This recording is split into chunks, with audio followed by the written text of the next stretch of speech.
Fire Force. Alright guys, it's been a few episodes and I want to give you my early opinion on the anime. Obviously these are still just my first impressions. As of this moment the show only has 4 episodes out. But again, it is enough for me to get excited and try to convince you to give it a try, if you aren't already. Now Fire Force has a pretty badass concept. It presents a reality where the whole world lives in fear from this strange, devastating phenomenon called spontaneous human combustion. One day, without cause or warning, people the world over began catching fire. The anime takes its time in establishing the chaotic world it's presenting. Only starting episode 3 we get a bit more insight in regard with how a society can actually function in these crazy conditions. Well, the answer is that there's not much of civilization left to begin with, as the world as we know it now lies in ruin, with only a few regions being stable enough to support life. However, even there, people are not safe, as the spontaneous human combustion phenomenon still remains a mystery and affects citizens in alarming numbers. Despite all this, the anime ain't entirely dark and gritty. Actually, Fire Force has numerous fun moments and comedy spread out between the action.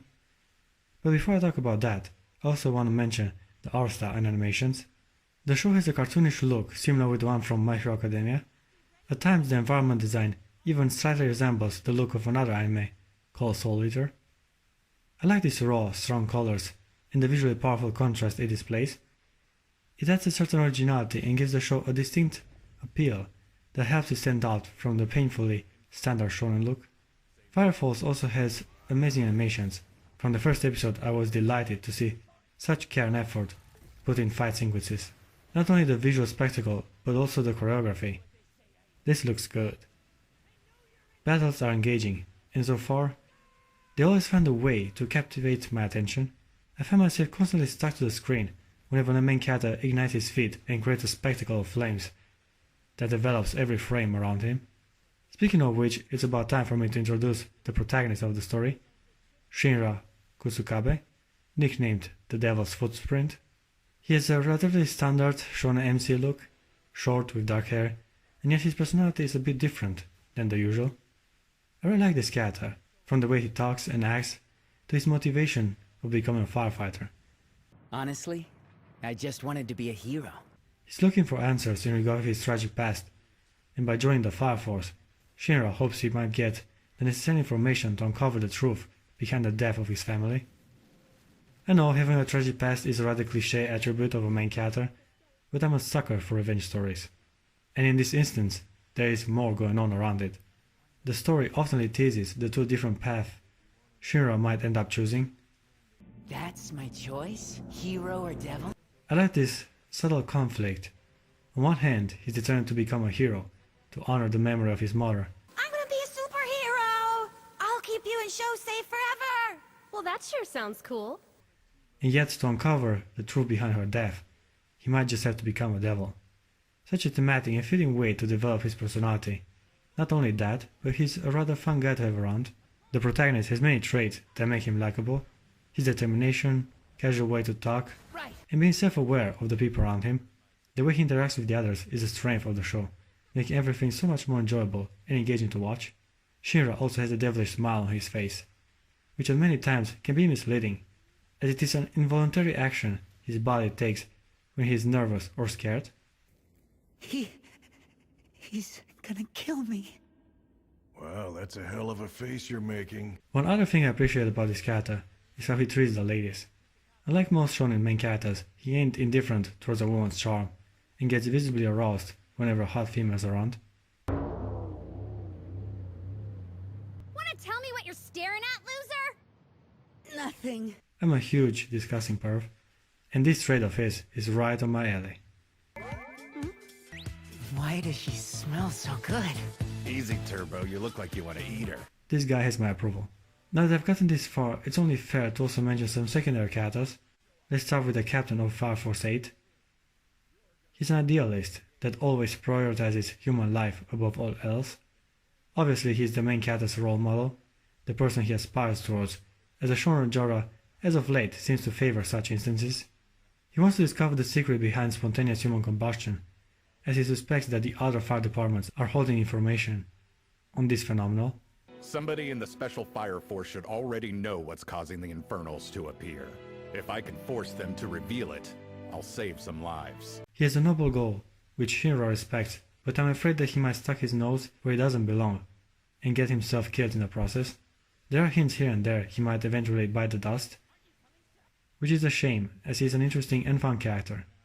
I tend to smile when I feel tense. My face.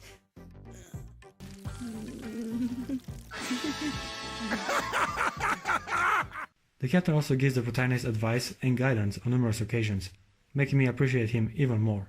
The fear you feel is a survival tool. It helps to keep you alive. Just don't let it make you a coward. His lieutenant, on the other hand, is nowhere near my favorite. He's always serious and not much fun to have around. I guess he represents the authority and responsibility of being a firefighter. Fire soldiers don't play with fire. Right. Got it. He has his cool moments, but overall, not the character I like to dwell too much on. Which brings me to the ladies. Hell yeah. Honestly, this is what sold the anime for me in the first place. Ever since the shower scene from the first episode, I knew this is gonna be a good show, and my instincts were right. I have the privilege of witnessing even more female skin when we get introduced to a flaming cat girl. But before that, Kitty, let's talk about this blonde blue-eyed nun. Honey blonde hair and tits that just won't quit! You're sick. Jackpot, this girl is totally my type! Blonde and busty gets me lusty! Yeah, not those, although they are tasty too. And talking about Iris, her job is to pray for the soul of the Infernal before it gets pulverized out of existence by one of the firefighters. She has no combat skill and is more or less a supportive member. Actually, right after her first appearance, the main character is forced to swoop in and rescue her, which led to the instant shipping by me and other characters. This is a time for love, not war, Iris. And I really don't think you should stoop to violence anyway. I mean, you're a nun, you silly goober! I also appreciate the religious angle the show incorporated. It adds an extra layer of complexity in this world. Whenever Iris finishes her prey, she ends up with the word Latin. Even the way they record time differs from what we are used to. Apparently, this all takes place in the solar year 198. There's also talk about the Holy See, and yeah, it's too early for that. As I said before, the show is just starting. Anyway, Iris is pretty hot. She can use fire, but I sure feel her heat. Yeah, it's very late in the night. The end song also illustrates her backstory, which leads me to believe that she might get a story arc soon. I sure hope she does, as I definitely want to find out more about her.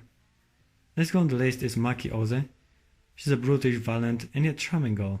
Her character traits and appearance struck me in resemblance with Diane from the 7 Deadly Sins. Like there, she's a tough, muscular woman with girlish dreams and fantasies. Wish she would have shown a bit more skin, but hey, we can have them all, I guess. She's superficial when it comes to guys, and I like how between these two girls, Iris is the one that likes the main character. I think that you're plenty cool, Shinra. God also mentioned this blonde Night King or whatever. When he was introduced in the second episode, I was afraid he was gonna be the calm, overpowered rival of the main character. Luckily, the show found a way to make this fun as well. The writers were fully aware of this cliché, and to avoid a tired narrative, they made him a dumbass that only thinks he's cool instead. He pretends he's the smooth, silent type, but the truth is he's just dumb. He works rather well with Shinra's personality, and I hope he will only remain a secondary character and not become a rival later into the story. The encounter is also the moment the protagonist breaks the fourth wall. It came out of nowhere, and I thought it was kind of funny. So midway through training, he tacked King onto that made-up title of his. What a loser, right? Finally, it's time to tame a kitty. All of a sudden, Shura encounters a rather energetic girl that took some liberties in customizing her uniform. At first, I was baffled. I mean, I love it. But how are they gonna explain the practicality of her adjustments? Well, as I said before, the show finds a way, and we quickly see how her uniform was modeled for her particular fighting style.